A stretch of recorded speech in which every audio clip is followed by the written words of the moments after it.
Assalamualaikum warahmatullahi wabarakatuh.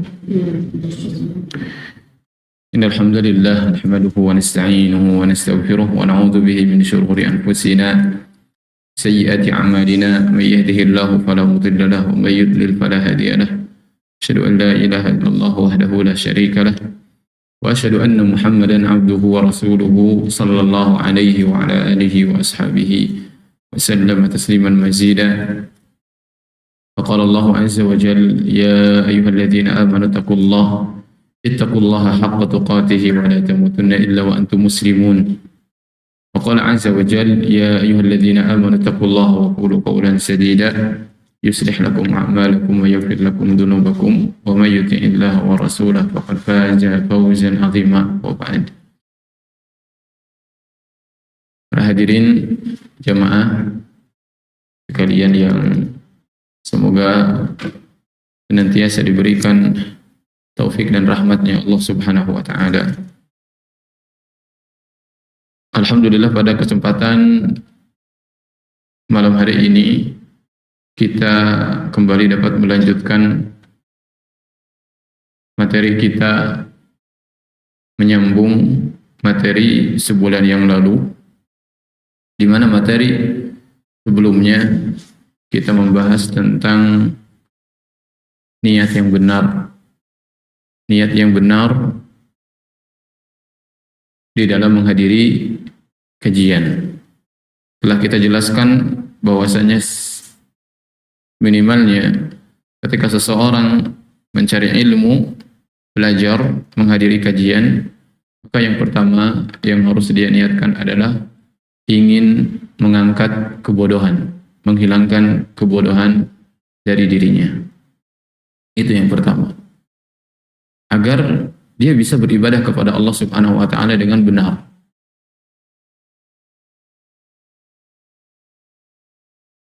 Sehingga modal ikhlas saja itu tidak cukup. Seorang yang ikhlas tetapi tata caranya tidak benar, maka tidak bermanfaat bagi dia amalannya. Tidak bermanfaat bagi dia amalannya. Seperti seseorang yang misalkan beribadah kepada Allah Subhanahu wa Ta'ala, namun dia juga menyembah yang lainnya. Dan telah kita jelaskan niat-niat yang berkaitan dengan dunia, niat-niat di dalam belajar yang berkaitan dengan dunia, itu ternyata bisa menghapuskan amalan itu sendiri. Jadi yang pertama, seseorang belajar itu adalah untuk menghilangkan kebodohan dari dirinya sendiri agar dia beribadah kepada Allah dengan benar. Bukan ingin lebih berilmu dari orang lain. Bukan ingin bisa berdebat misalkan. Ya, karena ada saja orang-orang yang belajar tapi motivasinya itu salah. Jadi motivasi yang benar adalah seorang ingin menghilangkan kebodohan dari dirinya. Apabila telah mendapatkan ilmu, maka hendaknya dia meniatkan untuk menyampaikan ilmu tersebut kepada orang lain. Artinya setelah dia menghilangkan kebodohan dari dirinya, maka dia hilangkan kebodohan dari orang lain. Ya, minimalnya yang terdekat, keluarga, istri, anak, yaitu kita ajarkan tentang beribadah kepada Allah Subhanahu wa Ta'ala dengan ibadah yang benar. Di antara niat yang benar di dalam menghadiri kajian juga kemarin kita sampaikan adalah dalam rangka menjaga ilmu, Ya, ilmu itu kalau tidak dipelajari pasti hilang. Ilmu kalau tidak dipelajari pasti hilang. Nah, kalau kita survei di daerah ini atau lingkungan RW ini, mungkin yang paham tentang ilmu waris, ya, ilmu tentang pernikahan, ya kan, aturan perceraian dan lain-lain, itu minim sekali. Apa efeknya? Efeknya banyak nanti kerusakan karena seseorang tidak mengikuti aturan syariat. Karena dia tidak memahami ilmu, karena ilmu itu sendiri hilang. ilmu itu sendiri hilang. Maka meskipun kita sekarang sudah ya usia di atas, nah mungkin 30 ya, 40, ada yang sudah 60, tidak apa-apa. Kita belajar, kita niatkan, karena Allah Subhanahu wa taala itu Maha melihat, Maha mendengar, Allah mengetahui, dan setiap niat kebaikan pasti Allah Subhanahu wa taala akan catat sebagai pahala. Ya, walaupun misalkan ada berpikir, saya ini udah tua, gimana saya mau menjaga ilmu? Biarkan saja yang muda-muda. Kalau setiap orang berpikiran seperti itu, akhirnya tidak akan ada yang belajar, tidak akan ada yang menjaga ilmu. Kemudian yang keempat, yang terakhir, niat di dalam menghadiri kajian itu adalah untuk mengamalkan ilmu itu sendiri. Untuk mengamalkan ilmu itu sendiri, karena buah ilmu itu adalah amal. Buah ilmu itu adalah amal. Nah, setelah kita mengetahui empat itu, kita melanjutkan kepada pembahasan, yaitu mengumpulkan, menguatkan tekad di dalam mencari ilmu. Di dalam mencari ilmu. Penulis di sini mengatakan, fa inna sya'atan nafsi idza jumi'a 'alal ilmi iltama'a wa jatama'a wa idza syugila bihi wa bighairihi izdada tafarruqan wa syatata. Jadi seseorang ingin mencari ilmu, maka dia harus pertama kali adalah dia mengumpulkan tekad dengan sungguh-sungguh, serius. Jadi dari mulai dia hadir, ya datang, itu bukan sekedar mengisi waktu aja, bukan. Jadi dia betul-betul datang ke kajian dalam rangka memang betul-betul mencari ilmu. Maka apabila tekad itu menyatu dengan diri, dengan jiwa seseorang, maka akan menghasilkan kekuatan yang besar di dalam mencari ilmu. Dan kalau tekad itu tidak ada, maka ilmu juga akan semakin menjauh, kata beliau. Ya. Wa innama tujma'ul himmatu 'alal matlubi bi tafaqqudi thalathati umur. Nah, bagaimana caranya seseorang menguatkan tekad, mengumpulkan tekad untuk mencari ilmu? Yang pertama, kata beliau di sini, ya, Syekh Shalih Ibn Abdullah Ibn Hamid Al-Utsaimin, beliau mengatakan, yang pertama adalah al-hirsu 'ala ma yanfa'. Dia bersemangat terhadap apa yang bermanfaat. Bersemangat terhadap apa yang bermanfaat. Famata wufiqal 'abdu ila ma yanfa'uhu harasa 'alaihi. Seorang itu, kalau dia itu diberikan taufik oleh Allah untuk mencari sesuatu yang dia yakini itu bermanfaat, pasti dia akan semangat. Contoh, ya, kita dulu dari muda mungkin sampai tua, kita nggak ada bosennya ya cari uang. Betul ya? Nggak ada bosennya cari uang. Nggak ada bosen-bosennya cari uang. Ya, lagi sakit juga maksain. Pokoknya nggak ada bosennya. Kenapa coba? Kenapa kita begitu semangat? Karena tahu uang itu bermanfaat untuk kita. Nah, seorang kadang-kadang hadir kajian sebulan sekali pun dia ya masih ada alasan-alasan lain. Kenapa demikian? Karena dia tidak meyakini kalau ilmu itu bermanfaat. Makanya kalau sesuatu tidak diyakini bermanfaat, maka susah. Untuk semangat itu susah. Tapi coba lihat, kita ketika melihat harta, melihat dunia, karena kita rasakan manisnya, kita rasakan manfaatnya. Siang, malam, kita berusaha untuk mengejar itu, mengejar dunia. Bedanya kita dengan para ulama dulu, ya, mereka itu betul-betul melihat bahwasanya ilmu itu adalah sesuatu yang paling bermanfaat dalam hidup mereka. Ya, bahkan ilmu itu yang menyinari kolbu mereka, yang menyinari dada mereka, merasa tenang dengan ilmu tersebut, merasa tenang, sehingga mereka betul-betul bersemangat di dalam mencari ilmu. Jadi, kalau kita ingin semangat di dalam mencari ilmu, maka yakini dulu ilmu itu bermanfaat untuk kita. Nah, kemudian kan banyak ilmu itu ya. Ilmu itu banyak. Ilmu itu banyak. Kadang-kadang, Pak, kadang-kadang kita tuh nggak ngerti ilmu apa dulu yang paling bermanfaat untuk kita. Ilmu apa dulu yang paling bermanfaat untuk kita? Kadang-kadang seseorang langsung dihajar dengan ilmu-ilmu yang apa namanya, yang tinggi, ya, yang kadang juga sulit untuk difahami. Tapi dia tidak mengetahui dasar-dasar di dalam mencari ilmu itu harus apa saja. Adab-adab di dalam mencari ilmu itu apa saja. Maka sulit dia untuk semangat. Sulit dia untuk semangat.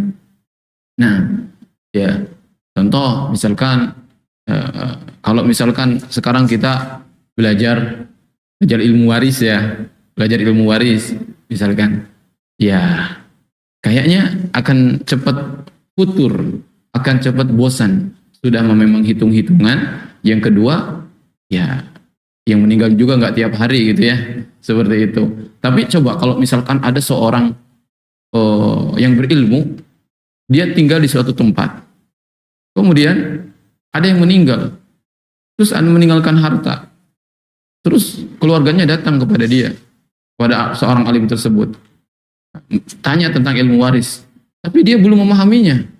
Pasti saya yakin orang tersebut akan tertuntut untuk belajar waris, karena memang hal itu bermanfaat bagi dia.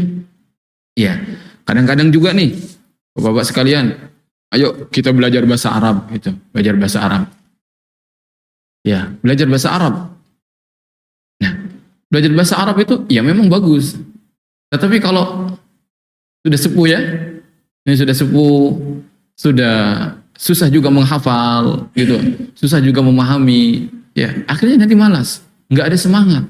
Tapi kalau dia belajar sesuatu yang dia merasa di sana tuh, kalau saya nggak belajar ini, saya rugi nih. Saya ini kayak orang yang betul-betul rugi banget gitu. Seperti misalkan dia beramal, tetapi ternyata ada yang memberikan informasi kalau amalan dia itu salah. Bapak ini salah amalannya kayak gini Pak. Kenapa? Ini gak sesuai dengan ilmunya, gitu kan? Pasti dia akan akhirnya bertanya-tanya. Oh kalau begitu saya harus belajar, bukan hanya semangat. Makanya kata Rasulullah SAW, orang yang berilmu itu keutamaannya dibandingkan orang yang rajin beramal itu seperti bulan di antara bintang-bintang. Jadi lebih mulia orang yang berilmu ketimbang orang yang rajin beramal saja. Bisa jadi orang rajin beramal itu dia beramalnya tanpa ilmu. Sedangkan ya syarat diterima amal itu selain ikhlas, dia itu harus sesuai dengan ilmunya. Harus sesuai dengan ilmunya. Ya. Jadi yang pertama adalah semangat. Kemudian yang kedua, ya. Kemudian yang kedua, apa yang harus dilakukan oleh seseorang agar setelah dia semangat, dia bisa istiqomah. Itulah kira-kira. Semangat nih belajar. Kan gitu Pak ya? Ayo kita belajar bahasa Arab. Ya semangat. Pertemuan pertama kan banyak ya biasanya. Banyak. Pernah nggak Pak? Gitu. Belajar sesuatu tentang apa aja. Ya, bahasa Arab atau apa gitu. Quran, tahsin gitu ya. Pertemuan pertama, semangat dia. Semangat banget. Setelah kesini, akhirnya dia luntur semangatnya. Akhirnya dia merasa, ya, saya nggak bisa. Akhirnya ini dia mundur, nggak meneruskan pelajaran tersebut, tidak istiqomah. Kenapa demikian?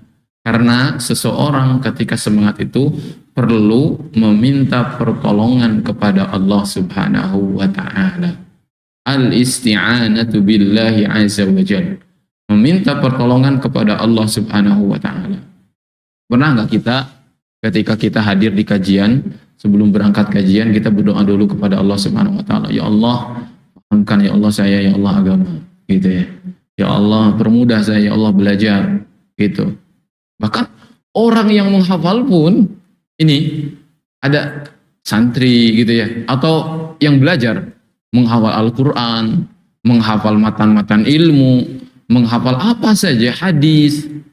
Kadang-kadang mereka tidak mohon pertolongan sama Allah, itu yang kelirunya. Makanya biasanya tidak istiqomah. Karena kita itu butuh kepada pertolongan Allah Subhanahu wa Ta'ala. Nah, kemudian yang ketiga, ya ini poin-poin besarnya dulu, nanti saya rinci lagi.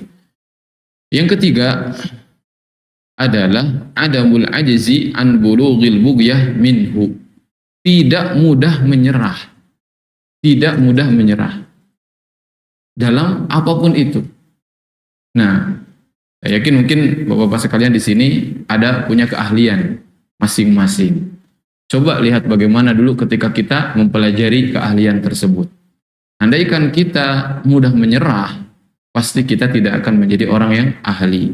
Pasti yang mungkin belajar sekarang jadi apa, misalkan jadi ya insinyur kah, jadi dosen kah, atau siapapun itu, pasti saya yakin itu dengan perjuangan, bukan tanpa awaik, bukan tanpa penghalang, rintangan, bukan, tetapi karena tekad dia, kekuatan dia, semangat dia lebih besar daripada halangan-halangan tersebut. Ya. Nah, tiga hal ini itu sebetulnya ada di dalam hadis Rasulullah Sallallahu Alaihi Wasallam yang diriwayatkan oleh Imam Muslim, di mana Abu Bakar bin Abi Syaibah wa Ibnu Numair qala, mereka berdua berkata, telah memberikan kabar kepadaku Abdullah bin Idris dari Rabi'ah bin Utsman dari Muhammad bin Yahya bin Hibban dari Abi Hurairah, semoga Allah meridai beliau.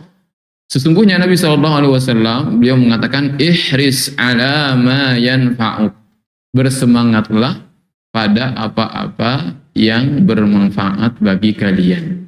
Lihat, semangat itu dikaitkan dengan sesuatu yang bermanfaat. Itu. Jadi dalam belajar ilmu pun juga kita harus tahu dulu ilmu itu untuk saya itu bermanfaat atau enggak. Bukan ilmu tersebut secara zatnya tidak bermanfaat, tapi kadang-kadang beda usia, beda juga itu ilmunya, kebermanfaatannya. Ya, kebermanfaatannya. Maka ya, ilmu yang paling bermanfaat adalah tentu saja ilmu akidah. Namun sebelum kita masuk ke sana, maka kita pelajari dulu ya poin-poin yang akan membuat nanti kita istiqomah ketika mempelajari sesuatu. Di antaranya kita harus mempelajari sesuatu yang kita yakini itu adalah bermanfaat. Wasta'in billah, itu kata Rasulullah sallallahu alaihi wasallam.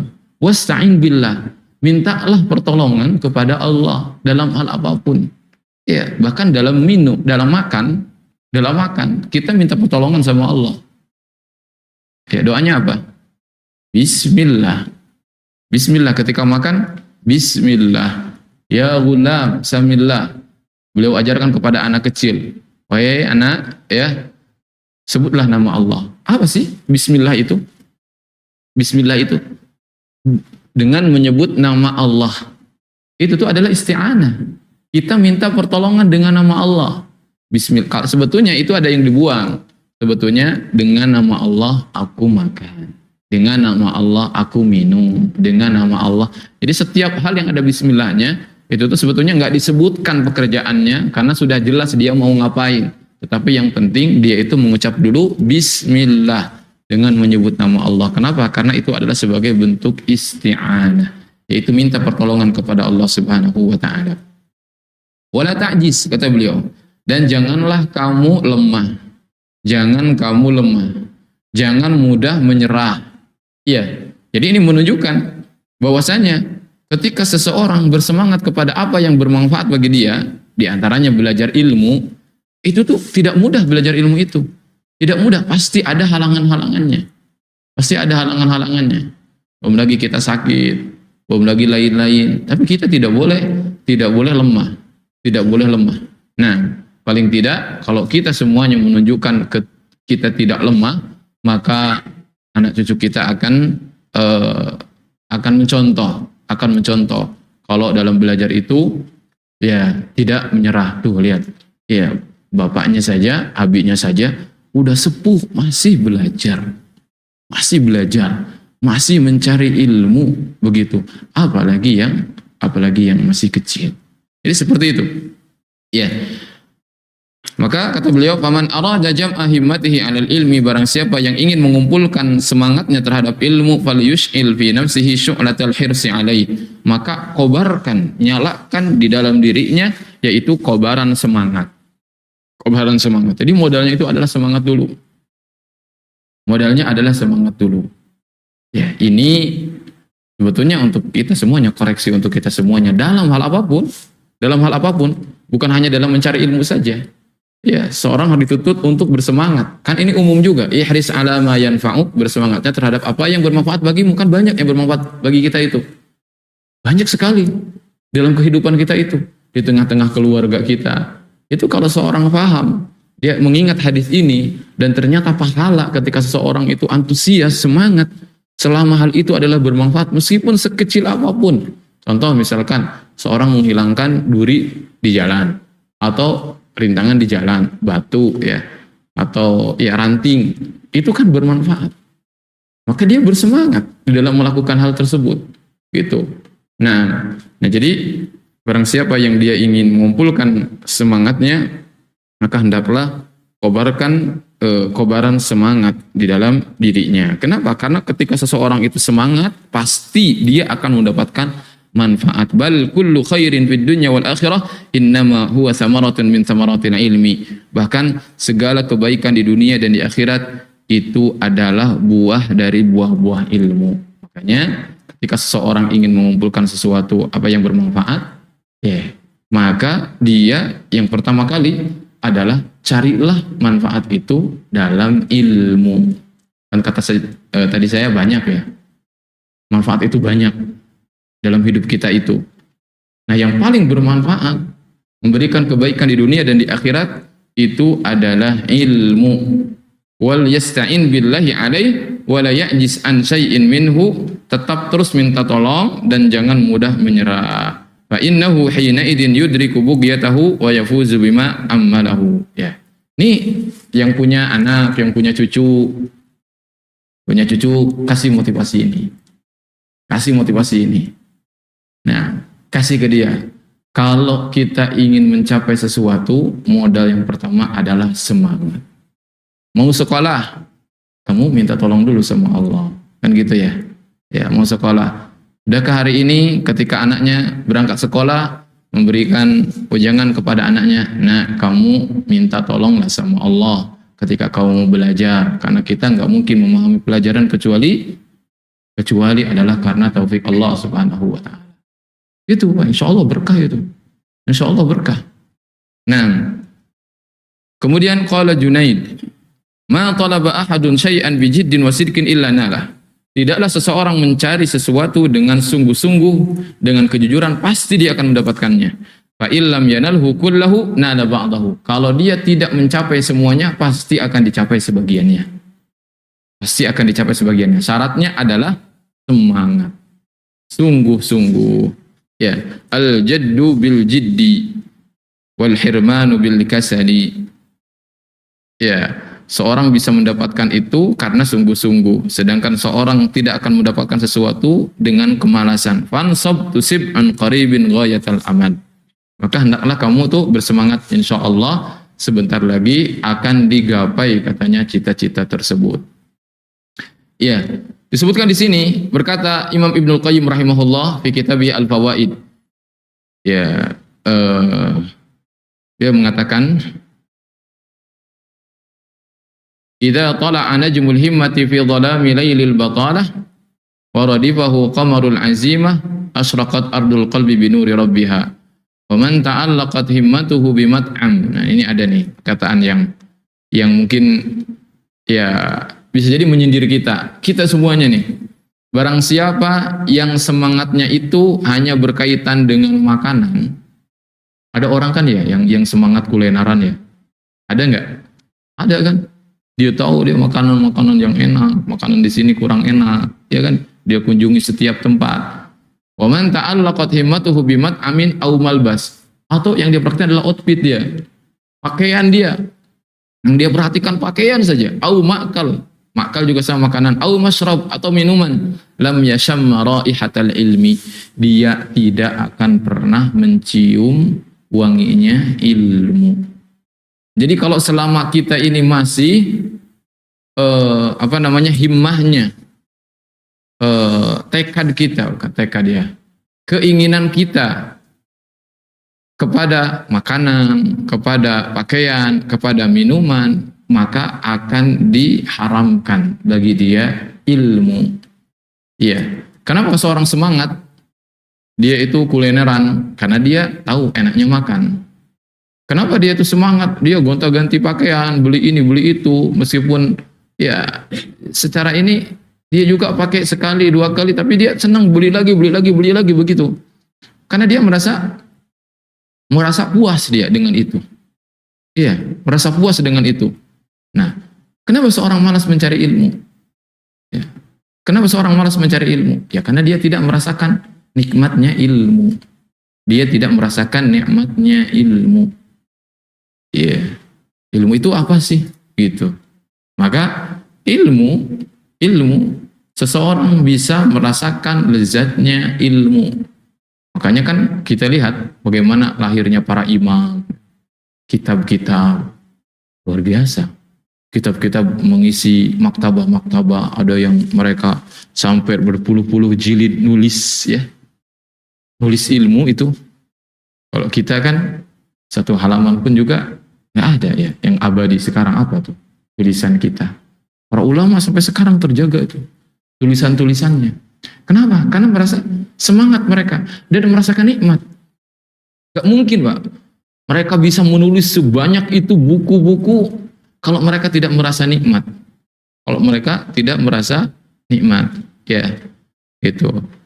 Fahris litablugha fihi haddan wafira, katanya. Bersemangatlah agar engkau mencapai bagian yang besar, bagian yang penuh. Wahjur lahu tibal manami wa ghallis, dan tinggalkanlah tibal manam. Tibal manam itu nyenyak tidur. Ya, orang selama masih tidurnya nyenyak banget, nyenyak, dia nggak bakalan mendapat ilmu. Nah, Ustaz, saya misalkan saya gimana, saya udah sepuh begini, ya kan?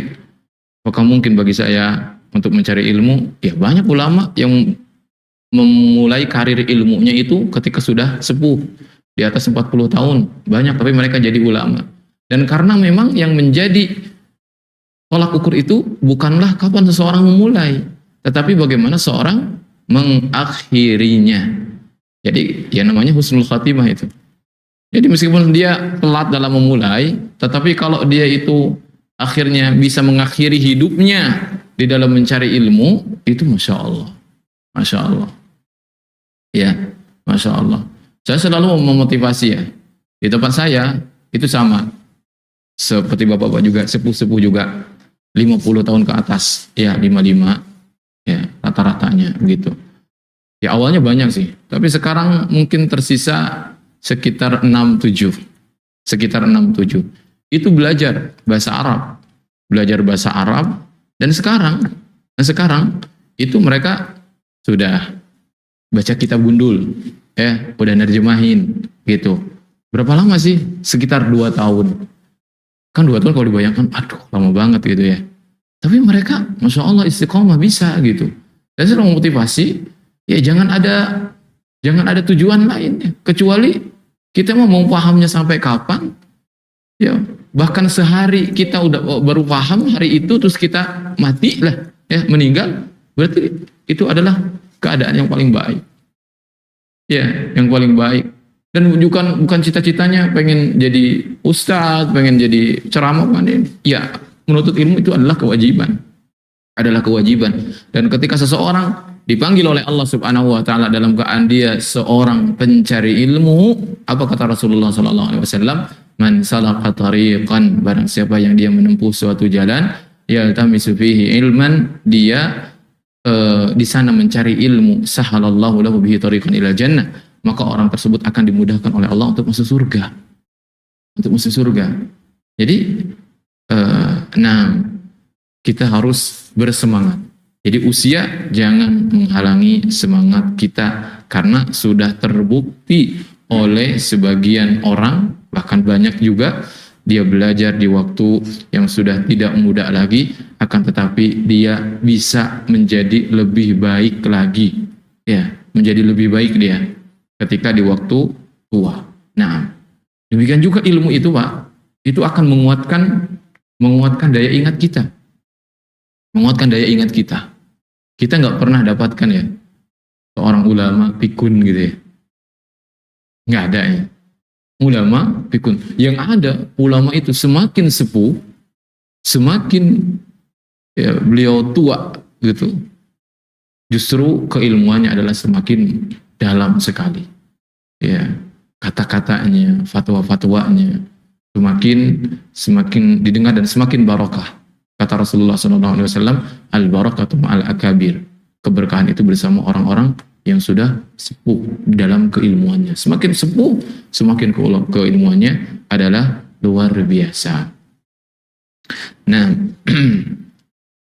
wa inna mimma yu'lil himmata wa yasmu bin nafsi i'tibara hali man sabaq wa ta'arrufa himamal qawlil madin. Dan di antara yang bisa meningkatkan semangat kita di dalam diri kita adalah kita melihat ke belakang, melihat orang-orang yang telah lebih dulu, bagaimana semangat mereka, semangat kaum yang telah lalu. Contohnya di sini Abu Abdullah Ahmad bin Hanbal. Siapa di sini yang tidak pernah mendengar Imam Ahmad ya? Imam Ahmad bin Hanbal. Kana wa huwa fis siba. Beliau waktu kecil ini, rubbama arada al-khuruja qabla al-fajri ila hilaqi syuyukh. Beliau itu kebiasaannya keluar kepada halaqah ilmu, kepada pengajian itu sebelum fajar. Sebelum fajar. Jadi sebelum azan, sebelum terbit fajar, itu beliau keluar rumahnya. Fata'khudhu ummuhu bi thiyabihi. Bahkan di sini ibunya sampai narik baju Imam Ahmad ini, wa taqulu rahmatan bihi, dan ibunya mengatakan karena ya kasihan gitu sama anaknya Ahmad bin Hanbal yang kecil ini, hatta yu'adzinun nasu aw yusbihu. Nanti sajalah, tunggu orang lain azan dulu gitu. Tapi lihat semangat Imam Ahmad itu, ternyata beliau pengen mencari ilmu itu justru sebelum fajar terbit. Wa qara al-Khatib al-Baghdadi Sahih al-Bukhari. Bahkan al-Imam Khatib al-Baghdadi beliau membaca Sahih Bukhari semuanya, insyaallah. Ya, kita sehari saja untuk istiqomah baca satu halaman Quran, kan susahnya minta ampun ya. Susah sekali. Ini Al-Khatib Al-Baghdadi beliau membaca Sahihul Bukhari. Pasti kan pada tahu ya Sahihul Bukhari. Pernah dengar? Kitab tersahih setelah Al-Quran itu Sahihul Bukhari. Nah, itu ya paling sedikit 2 jilid lah. 2 jilid. Tebal. Nah, beliau membacanya dalam 3 kali duduk saja. Ya. 2 isnani minha fi lailataini min waqti salatil maghrib ila salatil fajr. Beliau baca setelah salat maghrib sampai waktu fajar. Baca enggak berhenti-berhenti. Dari mulai sekarang nih sampai terbit fajar. Al-Imam Al-Khatib Al-Baghdadi baca tuh kitab itu 2 kali. Jadi 2 hari, dimulai ba'da maghrib sampai fajar. Wal yauma tsalis, dan hari yang ketiga min sahwatin nahar ila salatil maghrib, dari siang sampai maghrib. Ya, wa minal maghrib ila tulu'il fajr, kemudian dilanjut lagi setelah maghrib sampai terbit fajar. Gimana tidurnya? Ya, jangan ditanya. Ya, bahkan Ibnu Jarir At-Tabari itu banyak mengatakan karomah, yaitu karomah. Kenapa Pak disebut karomah? Karena buku yang beliau tulis itu kalau dihitung sama usia yang Allah beri, itu tuh ajaib. Itu tuh nggak masuk akal. Ini kalau dihitung ya, buku yang beliau tulis gitu, dikasih usia sekian. Itu tuh seolah-olah usianya gak bakalan cukup untuk nulis kitab itu, tapi ternyata bisa. Ya, nah inilah keajaiban itu diantara para ulama. Kenapa? Kali ini semangat. Jadi kajian kita ini adalah untuk ya meyakinkan kita, untuk menyemangati kita agar kita itu tidak mudah menyerah. Kalau kita sudah merencanakan sesuatu, yaitu bermanfaat, semangatlah di sana. Ya, ketika mengadakan kajian, semangatlah di sana. Kajian itu harus hadir dengan penuh semangat. Seorang yang hadir dengan penuh semangat, yakin dia akan mendapatkan faidah, manfaat-manfaat ketika dia hadir tersebut. Nah, dan insya Allah kita tahu bagaimana seorang itu semangat sih. Karena kita bisa membedakan mana orang yang semangat, mana orang yang tidak semangat. Nah, maka insya Allah itu akan memberikan manfaat yang besar bagi kita. Ya. Wa kana Abu Muhammad Ibnu Tabban. Nah, Ibnu Tabban. Ya. Awwal ibtidaihi yadrusul laila kullahu. Dia pernah Ibnu Tabban ini kan pernah memang dia ketika mulai belajar itu dia menghabiskan seluruh malam untuk belajar. Bakanat ummuhu tarhamuhu wa tanhahu anil qiraah bil lail. Ibunya ngelarang, kamu jangan baca malam-malam gitu, tidur. Fakana ya'khudul misbah wa yaj'aluhu tahtal jafnah. Kemudian dia ambil apa namanya itu lampu ya, atau mungkin kalau dulu apa tuh Pak yang api gitu ya. Maka beliau tuh ngambil mangkuk. Beliau tutup mangkuk tersebut. Ya, wa yatadhaharu bin naum. Pura-pura tidur. Ini masih kecil Ibnu Tabban ini. Pura-pura tidur. Kalau ibunya buka, oh udah tidur dia. Ibunya pergi. Waqad akhrajal misbah wa aqbala 'ala darsi. Dibuka itu mangkuk itu, kemudian terus belajar. Ya. Wah, luar biasa. Kalau kita apa namanya baca ya buku karya Syekh Abdul Fattah Abu Ghuddah itu yang berkaitan dengan al-musyawwiq, ya, penyemangat seseorang untuk mencari ilmu dan untuk mendapatkan ilmu tersebut, kita akan mendapatkan kisah-kisah yang menakjubkan, heroik, bagaimana para ulama gak masuk akal. Sampai-sampai ada yang mati karena ketendang kuda, karena dia nggak fokus di jalan, karena setiap dia ke masjid, ke rumah itu dia bawa ini apa namanya kertas di sini, dia baca gitu. Ya, baca Ibnu Hubairah, kakeknya Ibnu Taimiyah. Beliau kalau ke WC, Pak, beliau masuk WC, maka beliau nyuruh seorang untuk baca di depan pintu. Supaya supaya dia mendapatkan ilmu terus gitu, nggak berhenti. Ya, ada yang seperti itu. Nah, ya, itu. Nah, ini adalah beberapa cerita ya. Kisah orang-orang dulu banyak sekali. Iya. Abu Zur'ah Ar-Razi itu tidak salah ya. Beliau itu ketika mau sakaratul maut, Pak. Itu adalah saat itu ya temannya Abu Hatim Ar-Razi dan ada anaknya saat itu. Kemudian beliau ketika sedang sakaratul maut, nah kemudian entah anaknya ya yang mengatakan kepada Abu Hatim itu, apakah engkau mengetahui tentang hadis yang tentang mentalkin seorang yang mau wafat gitu? Maka ketika menyebutkan seperti itu, justru beliau sendiri yang sedang mau ditalkin yang menyebutkan sanadnya. Tahu sanad hadis itu? Misalkan dari fulan sampai pada Rasulullah, beliau mengatakan man akhiru kalami la ilaha illallah dakhala jannah. Beliau meninggal. Sampai ada yang seperti itu para ulama itu. Luar biasa. Itu di masa-masa tua beliau. Kenapa? Karena memang istiqomah mereka. Dari mulai masa muda sampai masa tua beliau, itu beliau istiqomah. Nah, istiqomah. Ya, Imam Ahmad kan ditanya, sampai kapan belajar ilmu itu? Apa? Bukan beliau? Minal mahdi ilal lahdi itu. Ya kan? Dari semenjak belayan ibu sampai masuk liang lahat. Gitu. Ya. Jadi yuk belajar, semangat dalam menuntut ilmu. Ya, nanti kita belajar perkara-perkara yang penting untuk kita ketahui, ya, untuk diketahui oleh secara umum kaum muslimin. Maka hendaknya kita bersemangat. Nah, kemudian dikatakan di sini waqad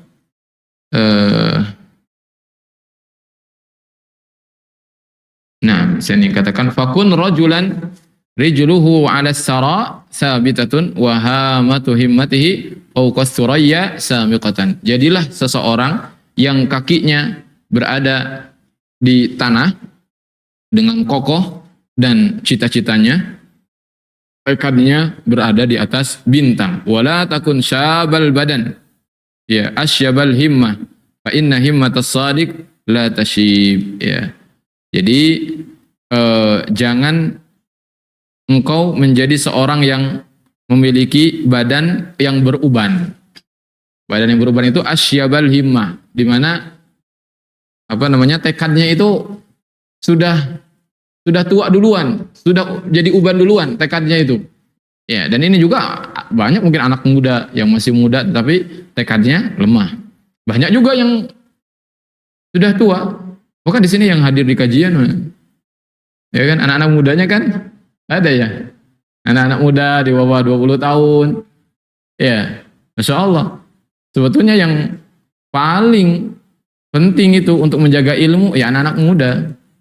Anak-anak muda yang seharusnya hadir di kajian seperti ini adalah, seharusnya ya, itu adalah anak-anak muda. Anak-anak muda gitu. Nah, karena mereka itu beda ya. Beda semangatnya karena didukung juga dengan fisik. Tetapi tidak menutup kemungkinan karena ada orang yang memang fisiknya masih muda tetapi tekadnya sudah tua ataupun juga sebaliknya. Baik ya. Jadi itu ya poin-poin.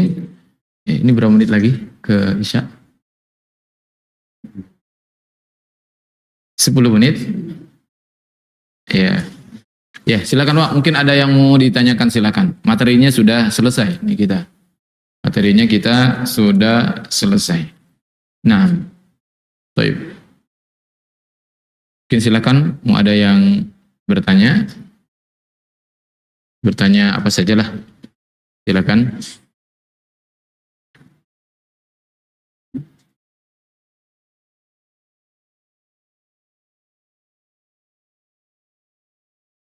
Ya, kitab yang saya baca ini, ya, ini adalah merupakan ringkasan pengagungan terhadap ilmu.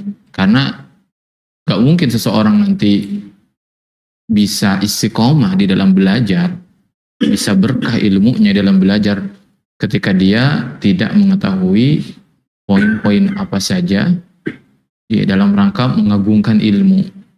Karena ketika seorang itu mengagungkan ilmu, maka ilmu itu akan memuliakan dia. Sebaliknya ketika seseorang tidak memuliakan ilmu, maka ilmu juga sulit untuk masuk ke dalam hati dia. Nah, demikian. Itu. Iya, Bang, Pak.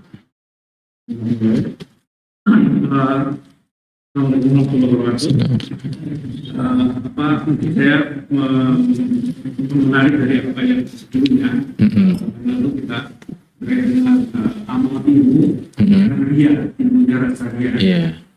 Nah, jika kita ingin mengamalkan ilmu tersebut kepada keluarga, anak, istri, dan kemudian saat kita memberikan informasi, kita memberikan ilmu itu terhadap keluarga, ada timbul rasa ria gitu, sedikit.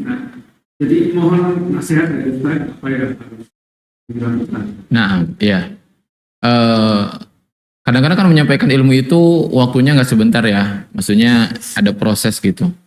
Ada proses ketika misalkan menyampaikan tentang sesuatu bab apa misalkan. Yang disampaikannya misalkan panjang gitu. Ya, terus ada riya misalkan menyelinap dalam diri. Ya, nasihatnya adalah coba untuk memerangi riya tersebut, coba diperangi. Jadi harus sadar kalau itu riya dan kita nggak pengen riya itu ada dalam diri kita. Ya maka kata para ulama, selama seseorang itu memerangi riya tersebut dan sampai selesai mengamalkan apapun itu, dia masih memerangi riya tersebut, dia tidak nyaman. Nah, mungkin awal-awal dia memerangi riya, kemudian setelah itu jadi enjoy gitu. Nah, itu terhapus amalannya. Tapi kalau dia itu terus memerangi riya, itu yang dinamakan dengan jihadun nafsi. Itu adalah jihad melawan diri itu. Karena jihad itu kan ada jihadul kufar ya, berjihad dengan orang-orang kafir. Ada jihadul syaitan, yaitu jihad melawan syaitan. Iya. Kita, ketika dijangkit oleh riya, itu apa ya? Para sahabat saja dulu, kata Rasulullah SAW, akhwafu ma akhafu alaikum syirkul asghar. Yang paling aku takutkan kepada kalian itu adalah syirik kecil. Itu sahabat loh, level sahabat itu Pak. Itu levelnya sahabat. Yang paling aku takutkan pada kalian itu adalah syirik kecil. Apa itu syirik kecil? Riya, kata Rasulullah. Ya, bisa jadi seseorang itu ilmunya Masya Allah gitu ya. Amalnya luar biasa. Riya itu kan gak kelihatan. Riya itu gak kelihatan. Nah, makanya kita juga harus berlindung kepada Allah dari riya. Intinya kita harus terus berjihad. Dan amal itu kan harus dipertahankan sampai kita mati. Sampai kita mati kan kemarin kita pernah dibahas ya. Gimana kalau amalan yang ikhlas, tiba-tiba dulu sih ikhlas mengamalkan, tiba-tiba datang riya, menceritakan. Tapi udah 2 tahun yang lalu amalnya ikhlas ya. Itu kan ada yang mengatakan, kata para ulama, ya itu terhapus. Ada yang mengatakan enggak, amalnya enggak terhapus. Itu dosa baru lagi, itu dosa riya yang baru gitu. Jadi ya kita nggak tahu yang mana yang benar gitu. Kita pengennya ya jangan terhapus, tapi kan kita nggak tahu. Bisa jadi di sisi Allah yang benar itu yang terhapus itu amalannya. Itu. Ya, ini riya gitu ya. Dan bukan riya saja. Beramal karena ada yang karena riya, ada karena dunia. Kalau dunia itu lebih luas lagi, lebih umum lagi. Ya, orang belajar ilmu ya, ingin dapat ijazah. Gitu kan? Itu sulit tuh, Pak. Ya. Dia belajar ilmu, ada seorang ustadz. Dia belajar di Madinah. Tapi dulu angkatan awal, Masya Allah ya. Makanya disepuhkan dan barokah ilmunya.